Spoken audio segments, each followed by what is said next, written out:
바울이 죽음의 위기를 만났었습니다. 유대인들 중에 바울을 죽이기 전에는 먹지도 않고 마시지도 않겠다 결단한 그런 40여 명이 바울을 죽이려고 간계를 꾸몄었죠.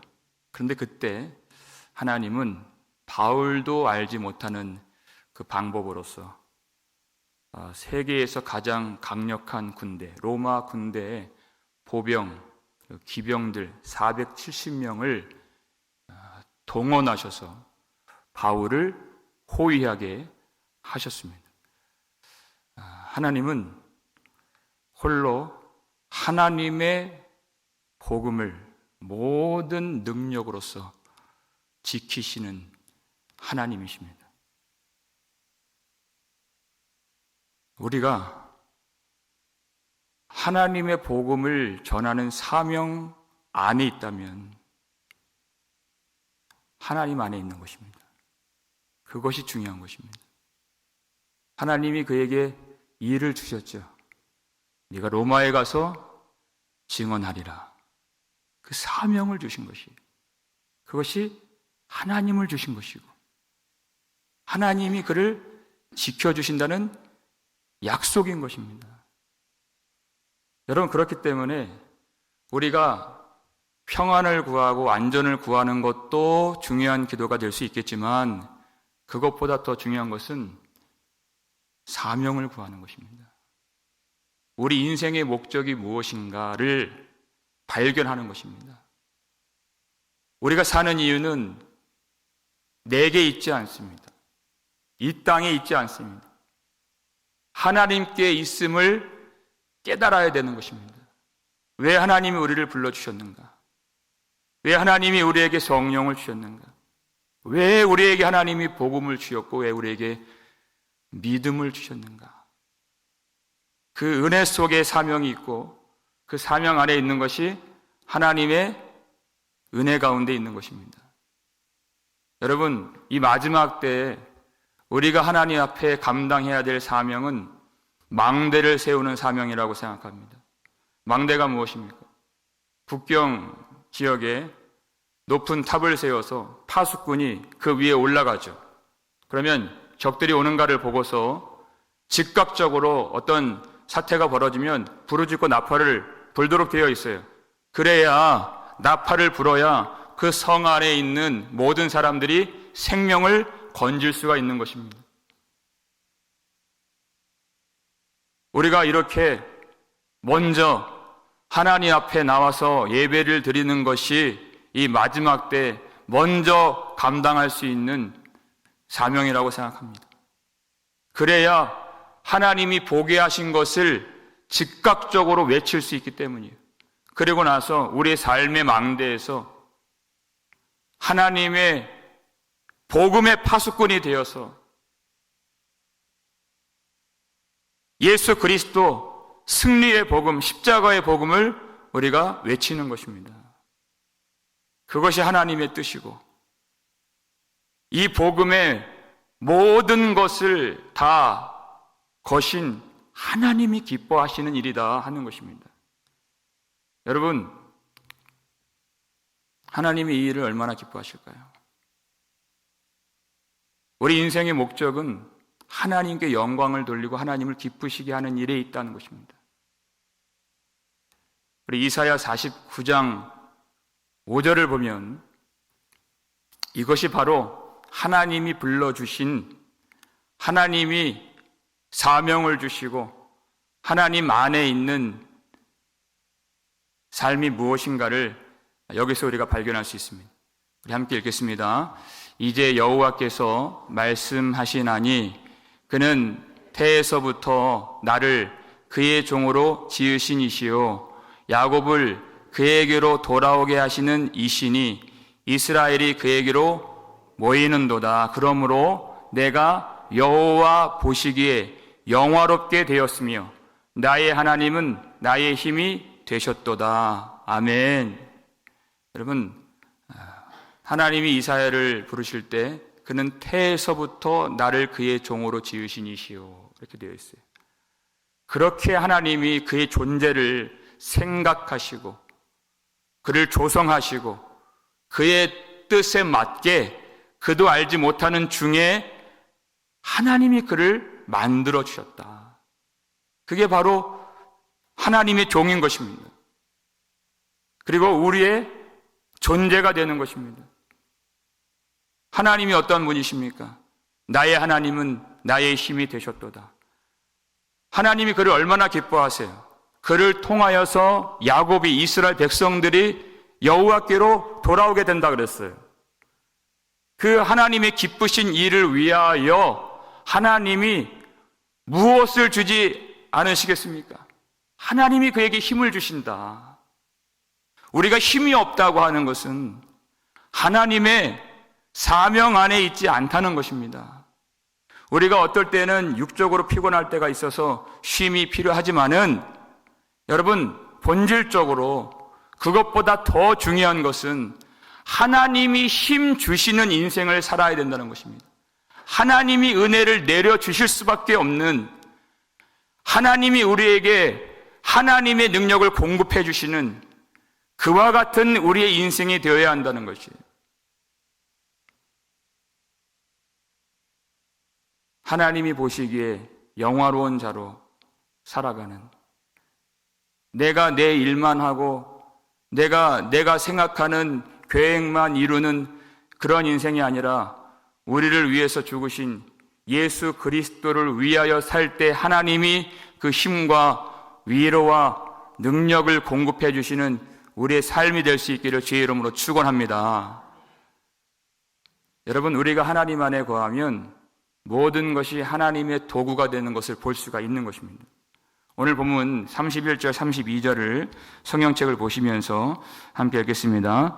보병이 명을 받은 대로 밤에 바울을 데리고 안디바드리에 이르러 이튿날 기병으로 바울을 호송하게 하고 영내로 돌아가니라, 이렇게 되어 있어요. 보병이 명을 받은 대로 이렇게 되어 있습니다. 로마의 군대가 지금 바울을 지켜주고 있다 하는 것이에요. 총독 벨릭스 앞에 이제 재판을 받기로 되어 있습니다. 이미 편지를 보냈죠. 그런데 유대인들이 관계로서 죽이려고 하니까 그 수백 명의 보병들이 바울을 지켜주고 있어요. 왜? 하나님이 복음을 지키시기 때문입니다. 하나님이 그에게 사명을 주셨기 때문입니다. 명을 받은 대로 그랬어요. 그 명은 보이는 바대로 보면 천부장이 명령을 한 것이지만 보이지 않는 모든 세계를 주장하시는 하나님의 관점으로 보면 하나님이 명령을 하신 것입니다. 모든 세상이 하나님의 지위와 통치와 주권과 능력 아래에서 하나님을 섬기고 있다는 것이에요. 여러분, 하나님이 이 일을 계획하셨고 하나님이 다스리시는데 세상이 할 수 있는 것이 무엇입니까? 세상이 할 수 있는 것은 하나님의 뜻 이루는 것밖에 없다는 것입니다. 무엇을 하겠습니까? 하나님의 사명을 받은 자들은 그것을 보게 되는 것입니다. 총독 벨릭스 앞에 이제 바울이 서게 돼요.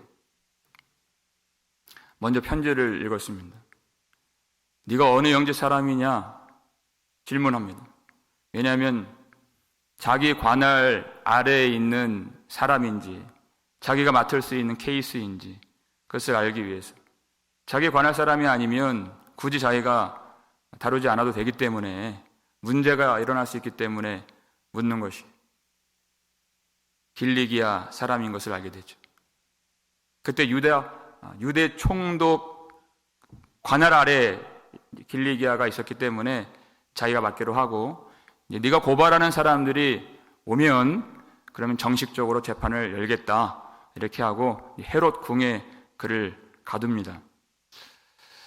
여기서 이 벨릭스라는 사람이 어떤 사람인가를 우리가 조금 알면 앞으로 진행되는 사건들에 대해서 더 쉽게 이해를 가질 수 있을 것 같습니다. 벨릭스는 원래 노예 출신입니다. 개천에서 용난 그런 사람이죠. 그런 사람이 거의 보기가 쉽지 않은데, 그의 형이 황제하고 친분이 있어서 노예에서 자유인이 되었다가 자유인에서 총독까지 올라가게 된 그런 케이스예요. 요세푸스라고 하는 유대인 유명한 역사가가 있죠. 그의 기록을 보면 이 벨릭스가 집권하던 그 시절에 유대인들 가운데 봉기, 밀란이 많이 일어났는데, 그러면 아주 잔인하게 진압하기로 유명한 사람입니다.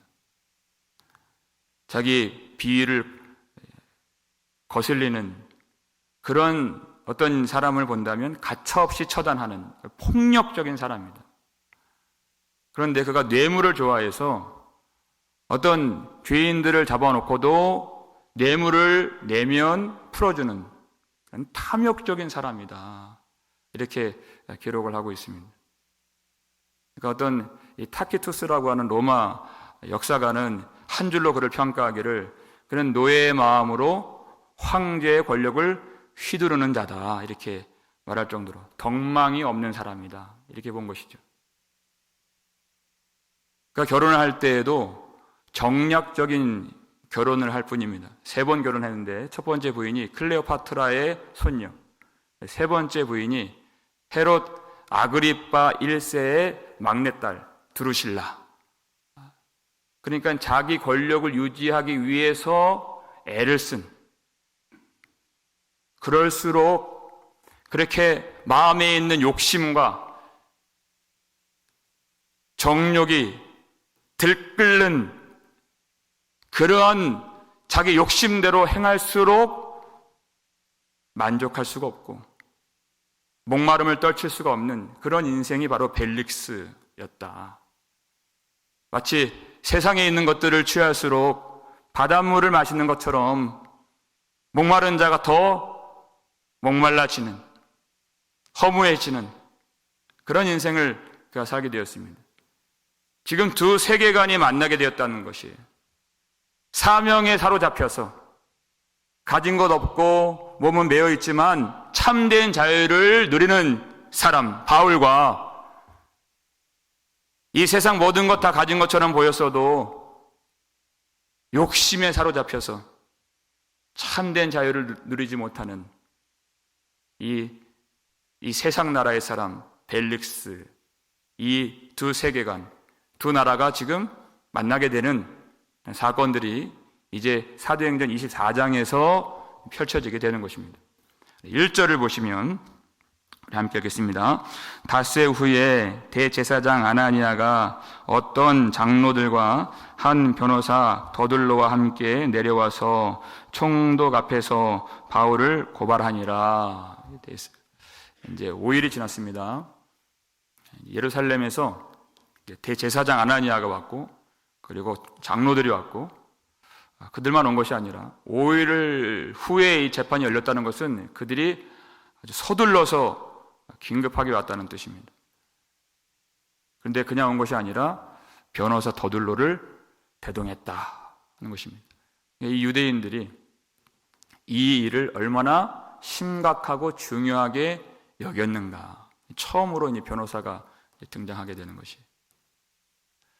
여러분, 대제사장이 왔고 유대인들 산헤드린 공의 권력자들이 지금 사활을 건 이 사건입니다. 그러니까 얼마나 탁월한 변호사를 대동했을까요? 말 잘하는 건 말할 것도 없고 로마법에 능통하고 아주 소문난 유능한 그런 변호사를 데리고 온 것입니다. 그가 이제 이 고소를 본격적으로 진행하기 위해서 입을 엽니다. 3절을 함께 보시면 읽겠습니다.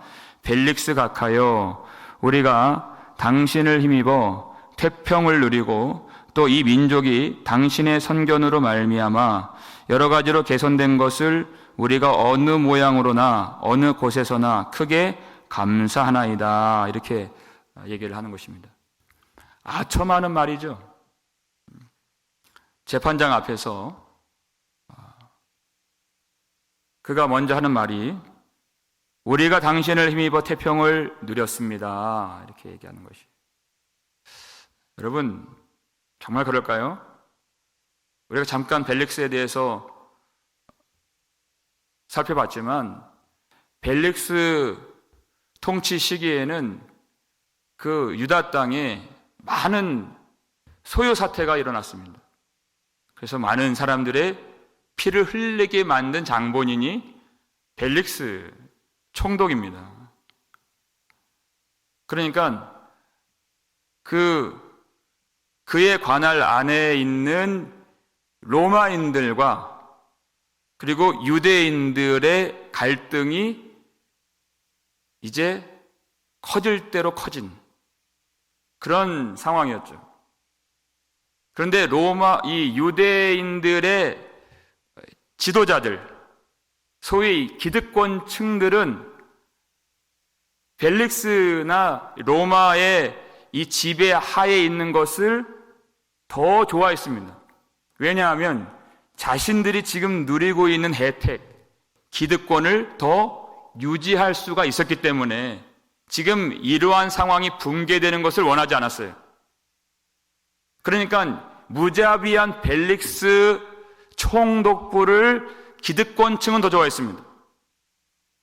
무슨 얘기냐? 유대인들 안에서도 계층 간의 분열을, 갈등을, 다툼을 더 심화시킨 그런 사람이 벨릭스였다는 것입니다. 그러니까 이 변호사 더둘로가 말하는 당신 때문에 우리가 평화를 누립니다 하는 말이 전혀 사실이 아니다라는 것을 우리가 이해할 수 있는 것입니다. 그리고 그가 하는 말이 이 민족이 당신의 선견으로 말미암아 여러 가지로 개선된 것을 감사하나이다 이렇게 되어 있어요. 당신이 와서 이 나라가 더 살기 좋아졌습니다. 발전되었습니다. 개선되었습니다. 감사드립니다. 이렇게 하는 것이죠.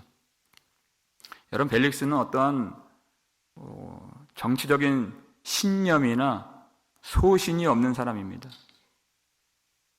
내키는 대로 또 뇌물을 받으면 죄인도 풀어주는 공의나 정의는 찾아볼 수도 없는 그런 탐욕의 눈이 어두워서 자기만을 위해서 그렇게 정치를 펼치는 그런 사람이에요.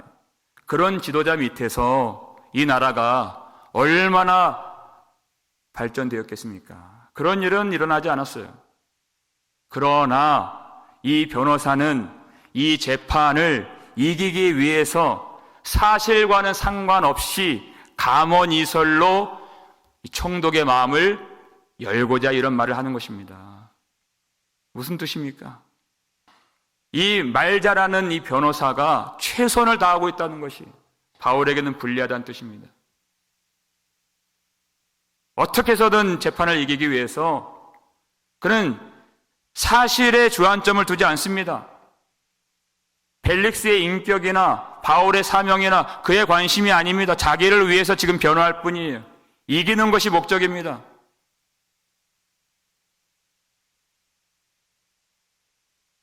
그렇게 벨릭스를 사실과 상관없이 지켜 세웠던 그의 언변으로, 그의 양심으로 앞으로 바울을 얼마나 깎아내릴까 하는 것입니다.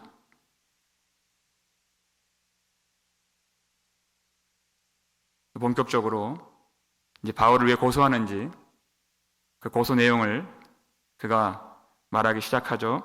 우리 5절 말씀 함께 읽겠습니다. 우리가 보니 이 사람은 전염병 같은 자라 천하에 흩어진 유대인을 다 소요하게 하는 자요 나사렛 이단의 우두머리라 이렇게 얘기했습니다. 처음에 유대인들이 바울을 폭행하고 그리고 천부장에게 고소했던 것은 유대인들의 율법의 문제요 종교적인 사안이었습니다. 그런데 이 실력 있는 변호사가 그것을 무엇으로 바꿔요? 로마를 소요시키는 정치범으로 몰아가고 있다는 것입니다. 그래야 바울을 가둘 수 있고 바울을 해를 가할 수 있기 때문에. 뭐라고 합니까? 이 사람은 전염병 같은 자라 이렇게 얘기했어요. 여기저기 돌아다니면서 해로운 병을 퍼뜨리는 그런 존재라는 것이죠. 여러분, 지금도 전염병을 겪어본 우리는 그것이 얼마나 무서운 줄 알죠. 그런데 2000년 전에, 여러분, 의학이 발달하기 전에 전염병이란 우리가 상상할 수도 없을 만큼의 무서운 그런 것이었습니다. 역사를 보면 전염병이 한번 돌면 흑사병 같은 걸로 인구의 3분의 1이 죽고 그런 일이 많이 있죠. 하루아침에 나라가 없어지고, 그게 전염병입니다. 그러니까 이 사람이 존재하는 한, 이 바울이라고 하는 사람이 이 땅에 발을 붙이는 한 로마에는 평화가 없을 것입니다. 반드시 속히 박멸해야 될 사람입니다. 이렇게 얘기하는 것이죠.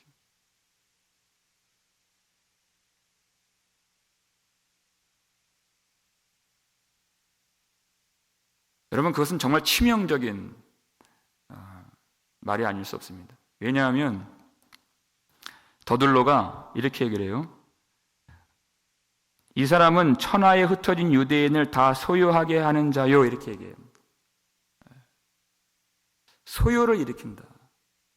이게 총독 벨릭스가 가장 싫어하는 일을 한다는 말을 하는 거죠.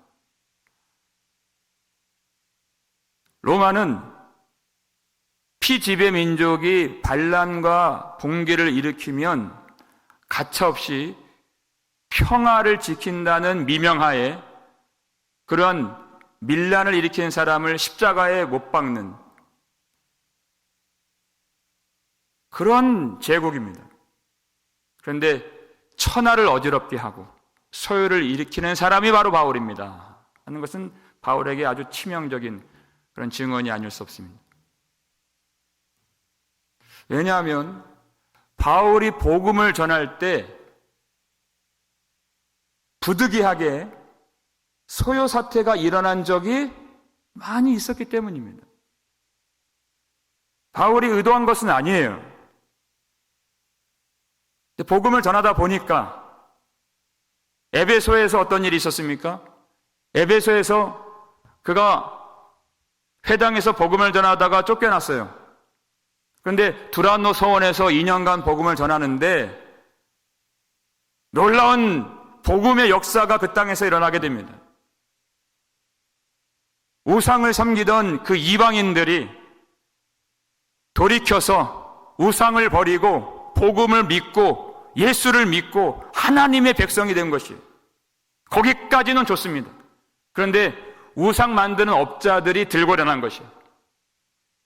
사람들을 선동하고 소요를 일으켜서 극장에서 그들이 난리를 벌이죠. 그러는 통에 바울이 쫓겨나게 되었습니다. 가는 곳곳마다 그런 일들이 일어나게 되는 것이에요. 난리가 일어나고 소동이 일어나고 그 성이 뒤집어지게 되는 그런 일들이 여러 번 일어났습니다. 이 더둘로가 하는 이 말은 일정 부분 맞는 말입니다. 복음에는 능력이 있어서 죄악된 세상, 어둠의 세상을 뒤집어 엎어버리는 하나님의 권세가 복음 안에 있다는 뜻입니다. 그게 복음이에요. 여러분, 죄의 종로로 타는 사람들이 가득 있는 그곳에는 전혀 소동이 일어나지 않습니다. 겉으로 볼 때에는 그것이 평화인 것처럼 보이지만 그거는 평화가 아니에요. 죽은 평화라는 것입니다. 그러니까 예수님이 마태복음 10장 34절에서 내가 세상에 온 것은 화평을 주러 온 줄로 아느냐? 화평을 주러 오는 것이 아니요 검을 주러 왔노라, 이렇게 말씀하시죠. 예수님은 평강의 왕이십니다. 그 평강은 세상에 있는 평강이 아니라는 뜻입니다. 궁극적인, 최종적으로 완성될 하늘의 평강, 하나님의 평강을 우리에게 내려주시는 평강의 왕 예수 그리스도이십니다. 그러나 그 하나님의 나라를 이루기 위해서는 반드시 그 안에 갈등이 있고 싸움이 벌어지게 된다. 그것을 우리가 이해해야 된다는 것입니다. 세상 나라와 하나님의 나라가 만났을 때 복음은 하나님의 나라인 것입니다. 세상 권세만 있을 때에는 전혀 어떤 소동이나 어떤 그런 소요 사태가 일어나지 않아요. 그러나 복음, 하나님의 권세, 하나님의 나라가 오는 것이 만나게 됩니다. 그러면 충돌하게 되는 것이, 그러면 필연적으로 갈등이 일어나게 되고 소동이 일어나게 되고 문제가 발생하게 되고 시끄러운 일들이 벌어지게 되는 것입니다. 그것이 가정 안에서 일어나게 되고 공동체 안에서 일어나게 된다 그랬어요. 그 사람과 아버지가, 그 딸과 어머니와 며느리와 시어머니가 분쟁하게 되고 그 원수가 그 가족 안에 있느니라. 예수님 말씀이에요. 왜 그런 문제가 없겠습니까? 그것이 하나님의 나라가 되어가는 필연적인 수순이고 우리가 감내해야 되는, 우리가 맞이해야 되는 믿음의 선한 싸움이다. 주님의 말씀인 것입니다. 여러분, 인생 편하게 살면 좋죠. 편하게 살 수 있습니다.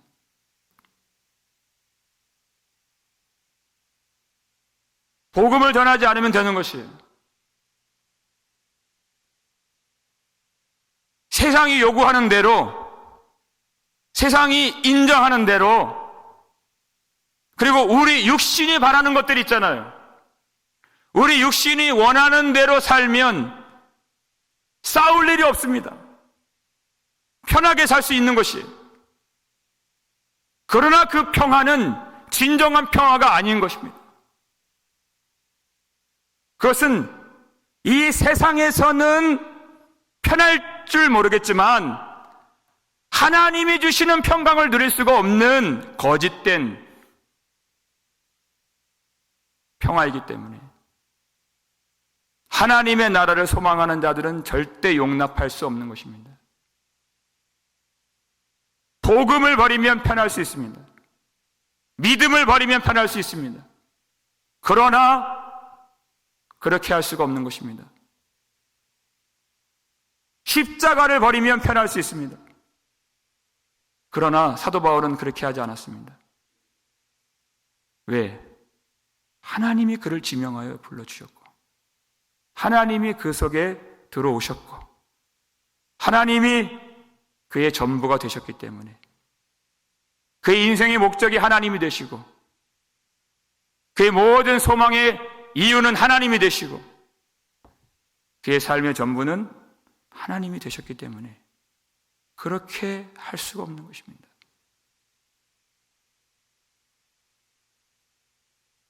더들로가 바울을 고소한 그 내용을 보면 우리가 역설적이게도 그가 하나님의 나라를 인정하고 있다는 것을 우리가 알 수가 있습니다.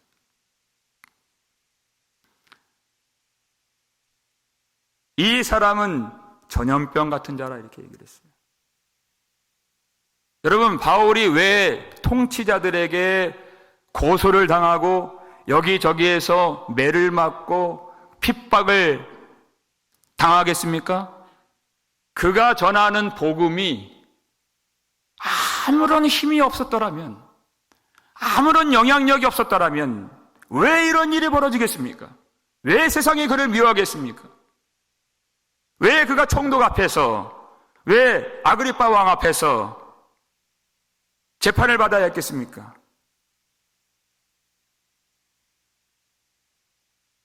예수 그리스도의 복음이 이 세상을 뒤집어 엎고 있다는, 엎어버리고 있다는 반증이 여기에 나타나는 것입니다. 복음에는 힘이 있다는 것입니다. 사도행전 19장 20절 말씀 보여주세요. 읽겠습니다. 이와 같이 주의 말씀이 힘이 있어 흥왕하여 세력을 얻으니라. 이렇게 되어 있어요.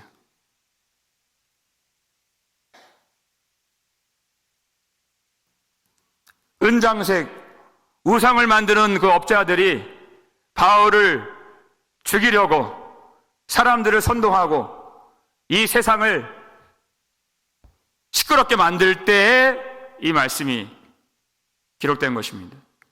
주의 말씀이 힘이 있다는 것입니다. 되지 않는 것처럼 보여도 주의 말씀이 힘이 있어 흥왕하여서 수많은 사람들이 그 복음의 능력을 깨닫고 하나님의 구원의 능력인 복음을 믿으며 예수 그리스도를 믿으며 하나님의 백성이 되어가는, 그래서 하나님의 나라가 마치 전염병이 신속하게 이 사람 저 사람 퍼뜨리는 것처럼 복음의 능력이, 하나님의 평강이, 구원의 은혜가 이 사람 저 사람에게로 퍼지게 되는 하나님의 역사가 일어나고 있고 하나님의 나라가 세워져 가고 있다는 것을 그의 증언을 통해서 우리가 알 수가 있는 것입니다. 여러분, 바울을 보면 그의 인생은 연약함 투성이었습니다. 빌립보에서 어떤 일을 겪었습니까? 그는 체포가 돼서 매를 맞고 옷이 벗겨지고 착고에 차이게 되었습니다. 그러나 복음은 힘이 있어서 능력 있게 선포되어 그 땅에 교회를 세우도록 복음이 만들었다는 것입니다. 그 인생은 약했어요. 데살로니가에서는 그가 도망다니는 것 외에는 하는 것이 없었습니다. 하지만 복음은 도망가지 않고 그 땅에 교회를, 데살로니가 교회를 세우도록 만들었다 하는 것입니다. 에베소에서는 어떻습니까?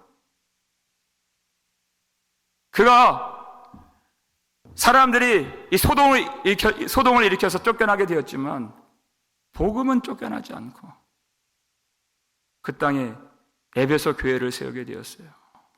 이게 복음입니다. 지금 바울이 이 가이사랴에서 미결수로 2년 동안 있게 될 것이라고는 상상도 못했습니다.